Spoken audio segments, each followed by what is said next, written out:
নমস্কার। কবি হিমাংশু দেবনাথের বীরের ডায়েরি। আমারও তো জন্ম মাগো 12ই জানুয়ারি। আমিও তো বীরের মতো ভাষণ দিতে পারি। তবে কেন চাও না মাগো বীরের মতো হই? কেন শুরু করতে বড় সিলেবাসের বই? কেন আমার বীরের মতো খেলাধুলায় মানা? মানুষ আমারই শুধু কম্পিউটার জানা। আমার কেন হতে হবে বিশাল বড় লোক? তোমরা কেন চাও না খোকা শুধুই মানুষ হোক? বিল গেটসের ডোনাল্ড বীরের কেন নয়? সবার মতো তোমারও কি করি ভয়? মাইনে দেখেন ছোট মা সফল হওয়ার শিক্ষা।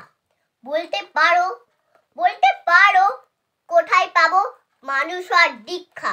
আমার হিরো বিল গেটস নয়, আমার হিরো বিলে। আমার ভেতর বাচ্চা নতুন বিবেক তিলে তিলে। তোমরা যারা শুধবে ছোট ধরতে টাকার ফানুস, তোমরা তোমরা বড় হয়েও আর আমি না হয় মানুষ। নমস্কার।